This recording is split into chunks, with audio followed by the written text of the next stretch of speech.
The timeline you were taught is not a record of the past. It is a weapon engineered to conceal it.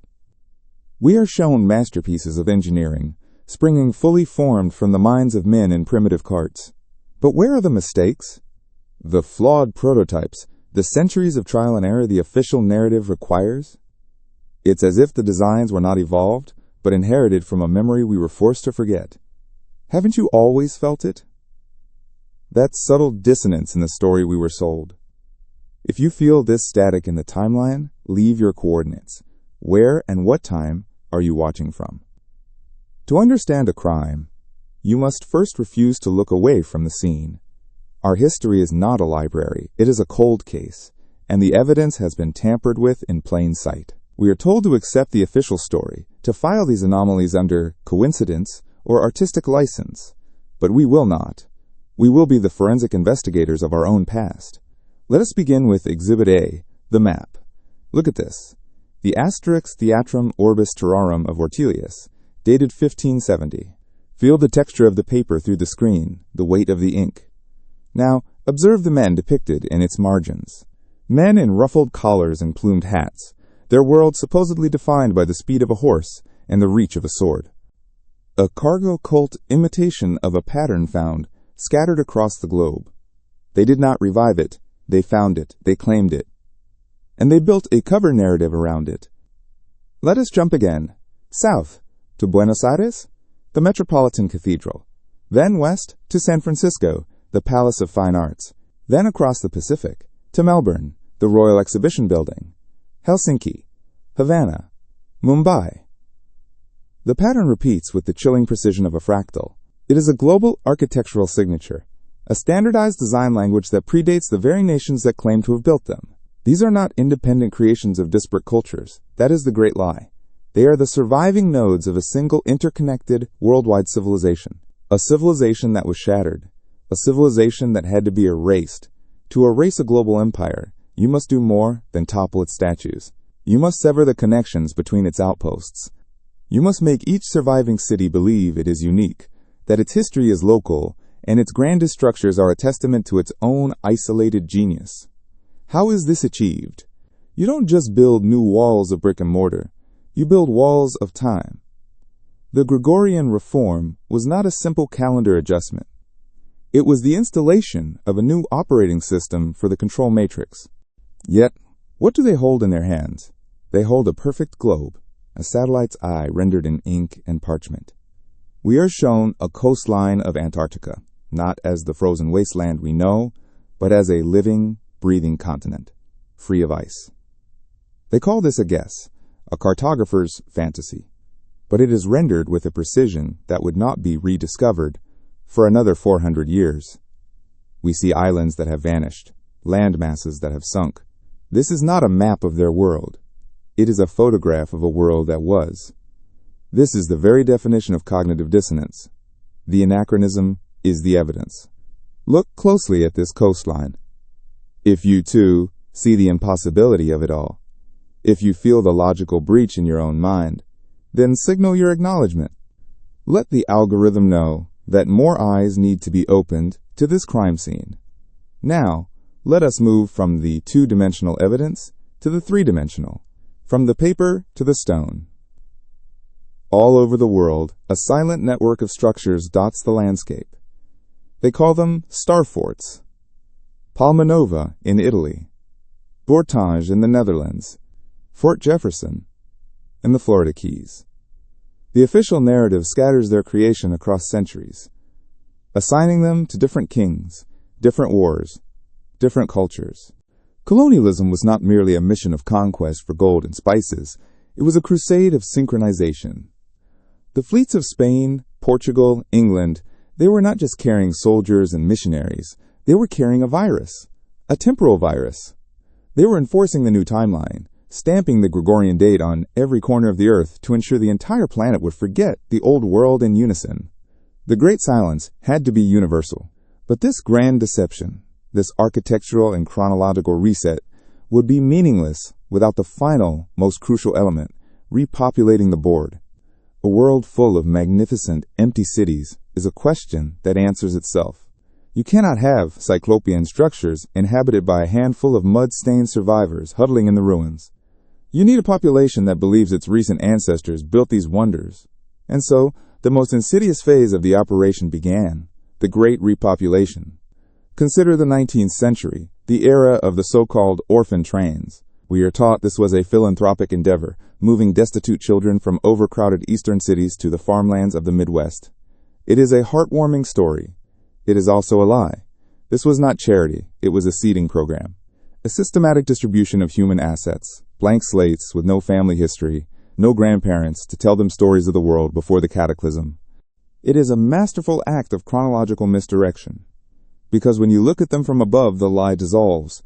It is the same mind, the same perfect fractal geometry, a design of such complexity that it seems more grown than built. A crystal of defensive architecture replicated on a global scale. And then you notice the second anomaly. They are sinking, drowning in earth. We see doorways that lead to nowhere, windows at ground level, entire ramparts swallowed by the landscape. They tell us this is the slow work of time. But our eyes tell us a different story.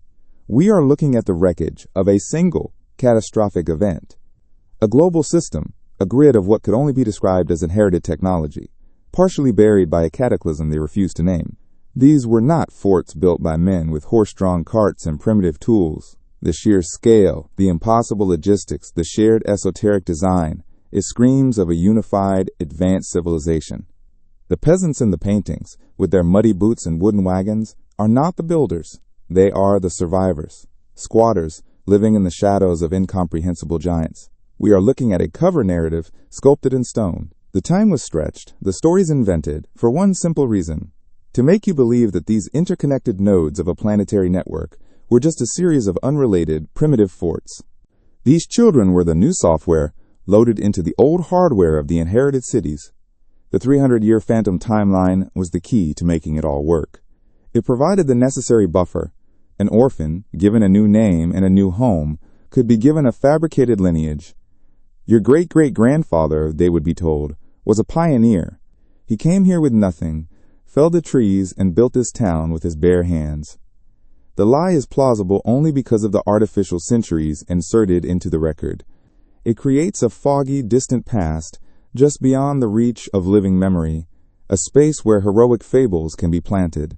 These children, and their children, would grow up looking at the impossible domes and towering granite facades of their city hall, and feel a sense of pride, believing their humble horse and buggy ancestors were responsible. They would never question the logistical paradox. They would never ask why their supposed forefathers, who lived in simple wooden houses, simultaneously possessed the technology to build like the gods of antiquity. The orphan trains were just one vector. The same pattern is found in the workhouses of England, the foundling hospitals of Europe, the forced migrations across the world. It was a global program of identity replacement. To hide the grid, to hide the civilization that built it, and to hide the great silence that fell upon them all at once. We are told a charming little story in our history books. A bedtime story for a sleeping civilization. It goes like this. Once upon a time, in 1582, a wise pope named Gregory XIII noticed the calendar was a bit untidy. The seasons were drifting. Easter was arriving at the wrong time. So, with the help of his brilliant astronomer, Christopher Clavius, he performed a simple act of clerical housekeeping. He snipped 10 days from October, and just like that, the timeline was neat and tidy again. A minor correction. A mathematical inevitability. It is a story of reason, of science, of the gentle forward march of progress. And it is, perhaps, the most elegant and insidious lie ever told. Because the Gregorian reform was not a correction. It was a weapon. It was the mechanism for the greatest act of historical vandalism ever conceived, the insertion of phantom time. The story they sell us is a smokescreen. The 10-day gap was not the operation. It was the anesthetic administered before the major surgery. The real work was done in the ensuing chaos. As nation by nation, over the course of more than a century, adopted this new calendar, a fog of chronological confusion descended upon the world. They erased the indigenous populations not only through war and disease, but through absorption and re-education, severing generational ties and implanting the new timeline, they took a traumatized, amnesiac, and orphaned humanity and gave it a new, fabricated past.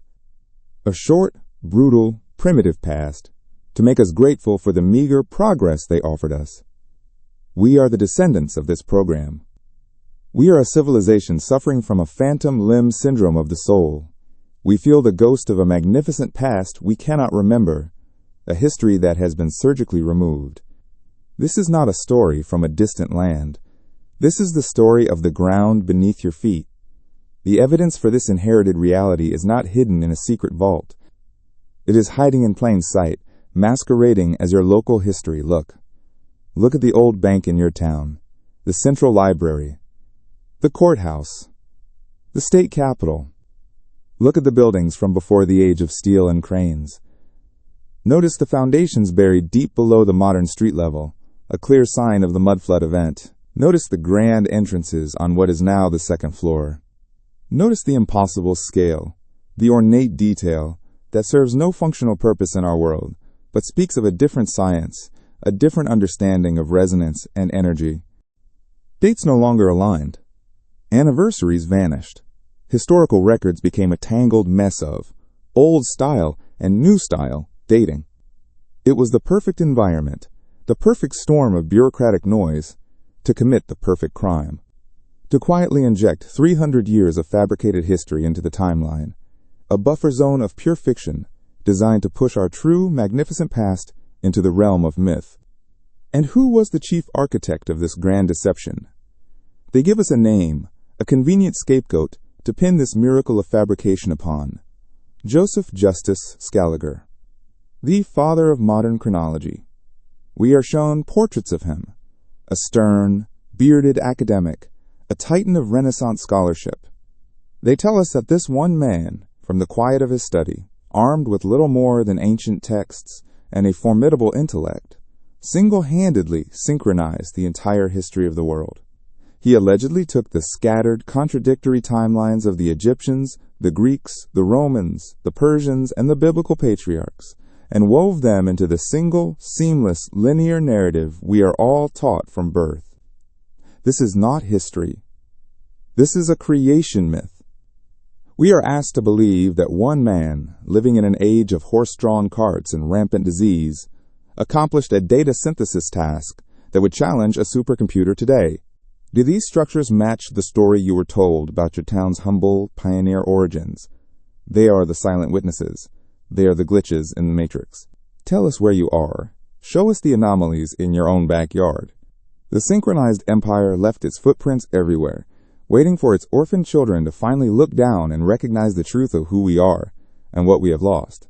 And so, we arrive at the consequence, the quiet, lingering aftermath of a war for reality that was won before we were born. The evidence of the crime is not in what was destroyed, but in what was left behind, and in what we have become. We are the inheritors, but we are not the heirs. We are the tenants in a palace we did not build, and whose purpose we have long forgotten. We walk through the halls of giants, convinced we are the architects, mistaking the echoes of their science for the whispers of our gods. This is the great and tragic irony of our time. We are a cargo cult, living inside the dormant machinery of a far superior culture. The term was coined by anthropologists to describe isolated tribes who, after seeing advanced technology from ships or planes, began to mimic the actions of the operators without understanding the principles. He didn't just organize history, he invented it. His masterpiece, the Emendation Temporum, was not a work of scholarship. It was the operating system for the new control matrix. It was the software that installed the 300-year virus, pushing the global, technologically advanced civilization, the one whose ruins they now label as Roman, or Gothic, or Neoclassical, so far into the past that it became unreachable, a fantasy. And here, the official narrative collapses into pure absurdity. Here, we encounter the logistical paradox that shatters the entire fairy tale. Where is the evidence of this monumental undertaking? A work of this magnitude would require an industry, an army of scribes, forgers, and counterfeiters working in perfect unison across a continent. To populate 3 centuries with kings who never reigned, battles that were never fought, and saints who never lived, you would need to manufacture millions of documents. Royal decrees, land titles, baptismal records, court chronicles, every piece meticulously crafted, artificially aged, and cross-referenced to avoid contradiction. Where was this forgery factory? What was its supply chain for ink and parchment? Who funded this silent, continental-scale operation? The great silence on this matter is not a gap in the historical record. It is the record itself. It is the proof that this history was not discovered but decreed. They would build wicker airplanes and straw control towers, performing rituals in the hope that the cargo, the bounty of the gods, would return. They mimicked the form, but had no access to the function.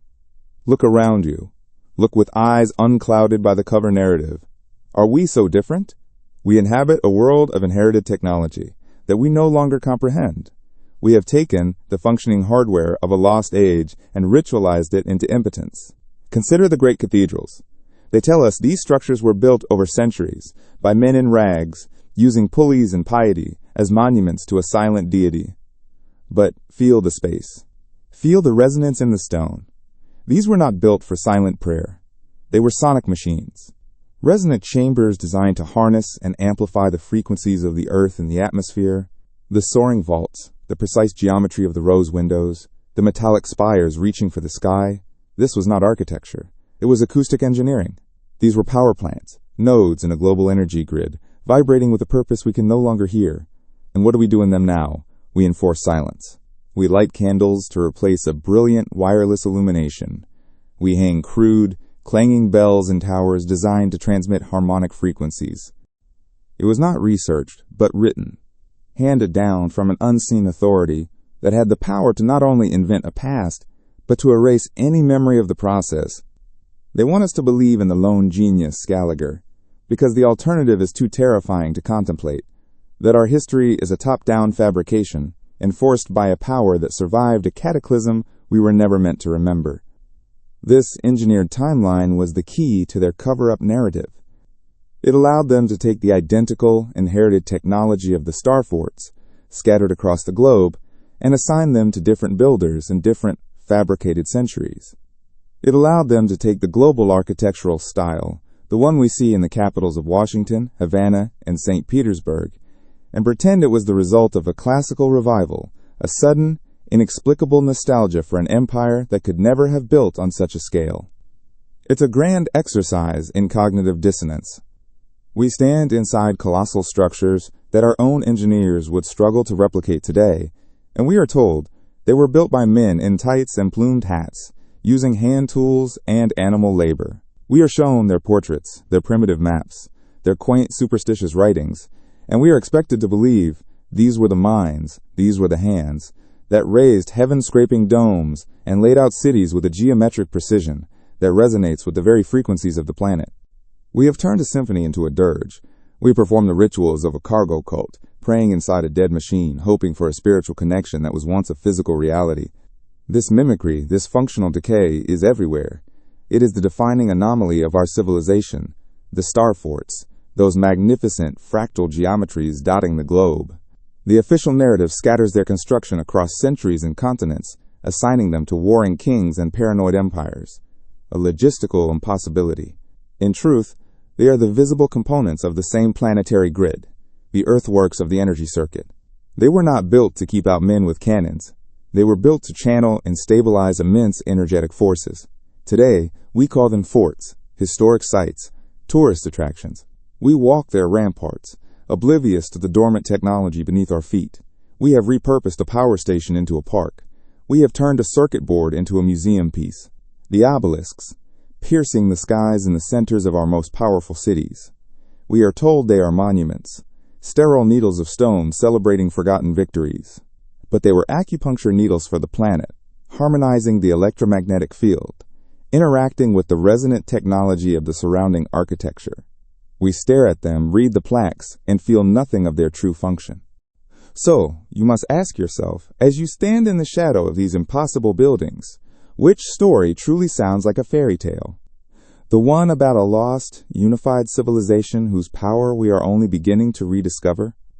Or the one about a lone, dusty scholar who invented 300 years of reality from thin air and a pope who hid this continental fraud behind the simple theft of 10 days from a calendar? The official narrative is fragile because it was never meant to withstand scrutiny. It was meant to be memorized, not questioned. But we are questioning. And with every question, the walls of this paper prison begin to tremble. The paper trail of a lie is always its weakest point. A single forged signature, a doctored photograph, these can unravel empires. But what if the lie is not a single document, but an entire epic? What if the forgery is not a signature, but 300 years of human existence? The architects of our current timeline understood this. They knew that to sell the grand illusion of the Dark Ages and the slow, plodding crawl to the Renaissance, they couldn't just erase the past. They had to overwrite it. They had to fill a manufactured void with a plausible, if hollow, history. And this is where their elegant deception collapses under the weight of its own impossible logistics. Our mimicry is not limited to stone and metal. It has infected time itself. The ritualization of the fabricated timeline is perhaps the most insidious form of control. The calendar is not a simple tool for measuring seasons. It is a mnemonic spell, a piece of software we run in our minds daily. Every time we celebrate a holiday based on an invented medieval saint, every time we commemorate a battle that was part of the cover narrative, we reinforce the walls of our mental prison. We perform the rites of a history that never happened.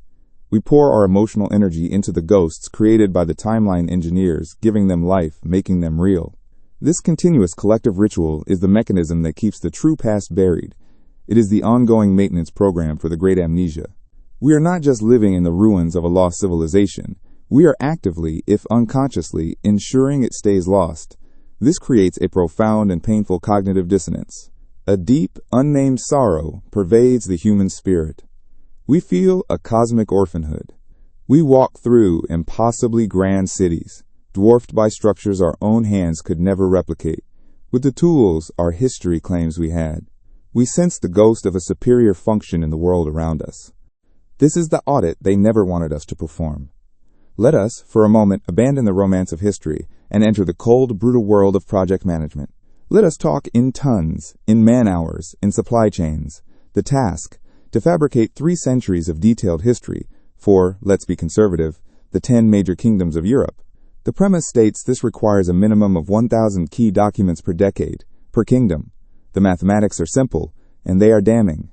10 kingdoms, times 30 decades, times 1,000 documents. That is 300,000 unique, falsified artifacts. Not pages, but artifacts. Royal decrees, land titles, baptismal records, military treaties, monastic chronicles, maps of battles that never happened. Now let us build this phantom industry. Where are the factories? An operation of this scale would require a centralized army of forgers, scribes, artists, chemists, and historians, working in perfect, silent unison.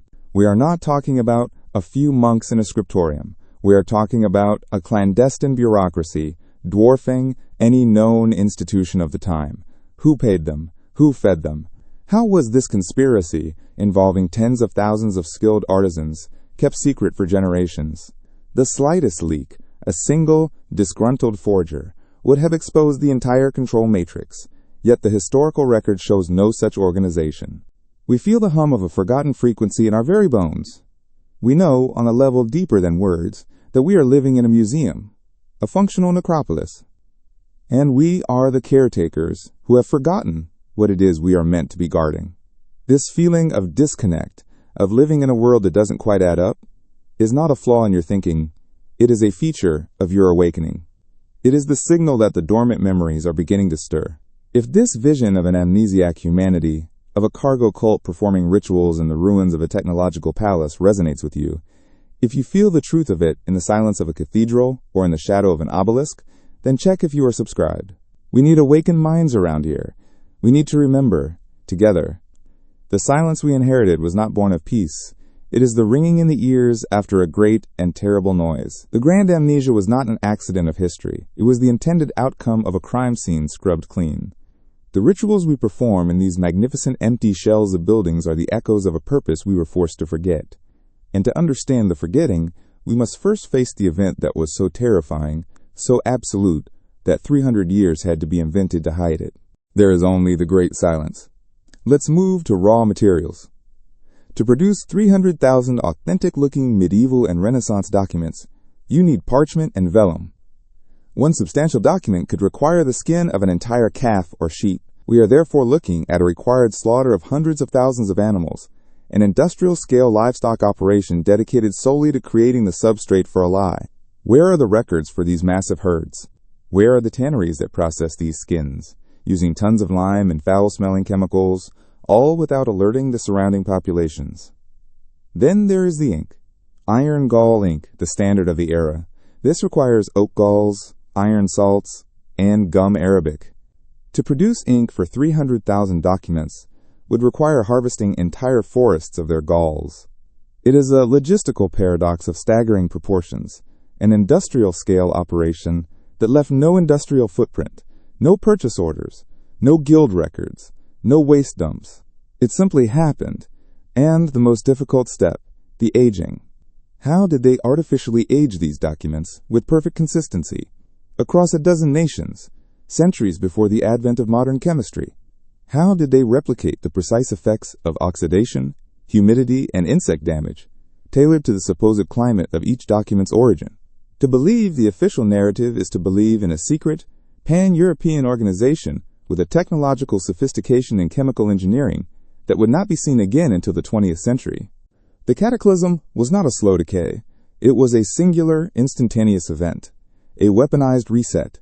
We are not describing a flood of water from melting ice caps. We are describing a planetary liquefaction event, triggered by a targeted electromagnetic or plasma discharge. The etheric grid that powered the old world, the same energy that resonated within the stone of the cathedrals and the geometry of the star forts, was turned against itself. The sky didn't just fall, it was weaponized. Imagine a sound that could turn rock to dust, a frequency that could make the very soil beneath your feet lose its cohesion. This was the mud flood, not water, but earth. A flowing, consuming tide of fluid land that buried cities in a single, silent wave, short-circuiting the global network and its inhabitants in one fatal stroke. And from their subterranean arcs, the parasites emerged, not as saviors, but as inheritors. They walked through the silent, half-buried necropolis of a Titan civilization and saw not a tragedy to mourn, but an estate to be claimed. Their first act was not one of reconstruction, but of demolition, a demolition of memory. This was the beginning of the Great Archive burning, a systematic, cold-blooded campaign to seek out and destroy every book, every map, every schematic, every last record of the world that was. An organization that existed only to write a fiction, and then vanished from history as cleanly as the phantom years they invented. The mathematics do not lie. The physics does not lie. The sheer industrial weight of this fabrication would have scarred the continent. The absence of that scar is the confession. But the fraud is deeper than mere paper. It is embedded in our cultural DNA. They present us with a timeline of art and architecture that defies all laws of development. This is the supply chain vacuum of the soul. We are shown Roman art, pragmatic, realistic, grounded. Then we are told that after 1,000 years of supposed regression, humanity suddenly produced the Gothic cathedral. This is not evolution. It is a quantum leap. A Gothic cathedral is not merely a building. It is a resonant frequency machine, a symphony of sacred geometry and structural engineering so advanced that even today we struggle to replicate it. Here we must apply the paradox of the peasant. The official narrative shows us paintings of the men who supposedly built these wonders. They are depicted in rags, living in mud huts, with a life expectancy of 35. Their tools are crude, iron hammers, ropes, and wooden scaffolding. And we are expected to believe that these men, with this technology, quarried, transported, and lifted millions of tons of stone into the sky, carving them with a precision that speaks of advanced acoustic and vibrational knowledge. They understood that to control the future, they first had to annihilate the true past. Their second act was the engineering of oblivion itself. The establishment of institutions like the Royal Society in London was not the dawn of a new age of reason. It was the hostile takeover of a legacy. It was the nationalization of forbidden physics, the rebranding of stolen etheric science as their own discovery. They became the gatekeepers of knowledge, releasing it piece by piece, repackaged and sanitized, ensuring that we, the inheritors, would never possess the full schematics. They gave us the candle, while hiding the sun. But the masterstroke, the linchpin of the entire operation, was the insertion of the phantom timeline, the stretching of history. Why? Because trauma has a half-life. A cataclysm that happened yesterday is a wound. A cataclysm that happened 400 years ago is a myth. By injecting 3 centuries of fabricated kings, fictional wars, and slow, plodding progress, they pushed the reset back into the fog of an unbelievable antiquity. They transformed a recent technological apocalypse into a distant, biblical fable. They made our grandparents into unrecognizable aliens, their achievements so far removed from our own engineered helplessness that we could no longer see them as our own. They made us orphans of time, convinced we had built these palaces with hammers and chisels, when we are merely squatting in the ruins of a murdered family. We are asked to believe that illiterate masons, using ox carts on muddy tracks, somehow organized a continental supply chain of materials and expertise to erect hundreds of these geometrically perfect structures simultaneously. This is the ultimate cognitive dissonance. It is the image of a man who cannot read or write, yet composes a flawless symphony. It is the image of a child with a toy boat somehow constructing a nuclear submarine. It does not compute. The only logical conclusion is that the technology was inherited.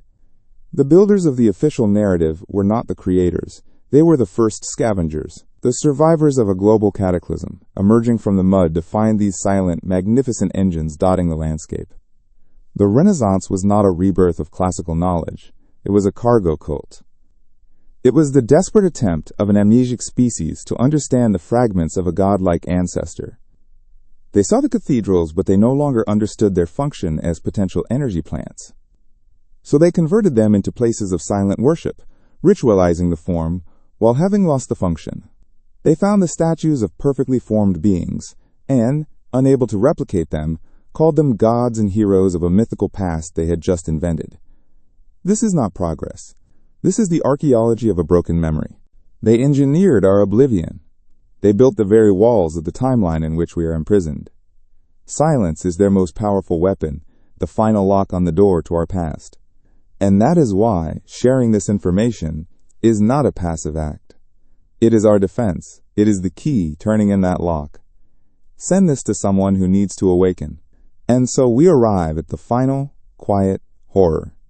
We are a species with amnesia, orphans wandering the gilded halls of our murdered ancestors, convinced we built these palaces ourselves with nothing but mud and ambition. The greatest crime was not the reset itself, not the fire from the sky, or the deluge of earth that buried a golden age. The greatest crime was the theft of our memory that followed. The stretching of the timeline, the insertion of those phantom centuries, was not merely an act of historical forgery. It was the forging of our chains. It is the foundational document of our diminishment, the certificate that declares us children of a short, brutal, and primitive struggle, when every stone and every spire around us screams of a cosmic inheritance. This is the source of our modern malaise, the quiet ache of a phantom limb, the memory of a greatness we are not supposed to remember.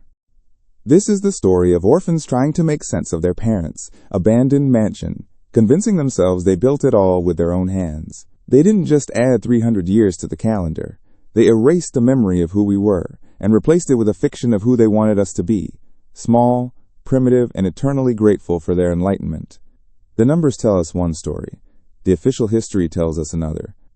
If you can find a way to make the logistics of their story work, to build this phantom history without a phantom industry, I invite you to present your model. Because we have tried, and the numbers always lead back to the same impossible, terrifying truth. The lie is too big, too heavy to be real. Why go to such lengths? Why orchestrate a logistical paradox of forged documents and phantom timelines? The answer is not found in a single kingdom or a single continent. The answer is planetary in scale. The forgery was not meant to deceive a nation. It was designed to fracture a world. The operation required more than just rewriting history. It demanded the simultaneous overwriting of global memory. It required a global synchronicity. Let us begin in St. Petersburg. Stand before the impossible grandeur of St. Isaac's Cathedral. They engineered this amnesia to create the perfect slave, one who polices his own prison, who defends the integrity of his own cell walls. They taught us to worship our own mediocrity. They gave us a history of slow, painful progress, a narrative where we are the pinnacle of achievement, so that we would never suspect we are living in the ruins of a far greater age, using scavenged and misunderstood technology. We are taught to look at a star fort and see a primitive defense against cannonballs, not a node in a planetary energy grid. We are taught to see a Gothic cathedral as a monument to a superstitious faith, not as a finely tuned machine of atmospheric resonance. This is the ultimate control matrix, to make us stare at the evidence of our stolen legacy and call it primitive. To dismantle their timeline, then, is not an act of academic vandalism, it is an act of soul archaeology. It is a rebellion against the engineering of oblivion. Every anachronistic map, every impossible building, every logistical paradox is not a crack in their story. It is a breadcrumb leading us back to ourselves. They want us to believe we are the descendants of serfs. We are the survivors of a war on consciousness. The final battle is not for territory, but for memory. They tell us it was built in the 19th century, a Herculean effort that took 40 years. Look at the red granite columns of the portico. Each one is a single monolithic piece, weighing over 100 tons. We are shown paintings of crude wooden scaffolding, of men in peasant blouses somehow quarrying, transporting, and hoisting these megaliths with ropes and pulleys. The cognitive dissonance is a physical sensation. These are not the works of a pre-industrial people. This is the hallmark of a lost science, a technology of harmonic resonance and frequency-based lifting. The structure whispers of a power its official builders did not possess. It is an inherited machine, repurposed as a church. Now hold that image in your mind. The impossible columns, the perfect dome, the sheer scale that dwarfs the human form. And in a single jarring cut, we are no longer in Russia. We are in Washington, D.C., standing before the United States Capitol. The year is different. The continent is different. The supposed culture, language, and history are entirely different. And yet, the DNA is identical. The same monolithic columns. The same classical proportions. The same mathematically perfect dome. We are told this is neoclassicism, a revival of Greek and Roman ideals. A revival or a remnant? To reclaim those missing centuries is to reclaim the knowledge that we are not the pinnacle of a slow, painful climb from the cave. We are the inheritors of a fallen world, struggling to remember the language of the stars. This isn't about old buildings. It is about human dignity. It is about looking at our own reflection and seeing not a child of the mud, but the heir to a kingdom. The investigation does not end here. This broadcast is merely a key, turning a lock in a door you always knew was there. The real work of unearthing the truth is a collective act. If you feel the resonance of this message, if you are ready to stop being an orphan in your own history, then join us. The archives are open to those who seek. Welcome to the resistance.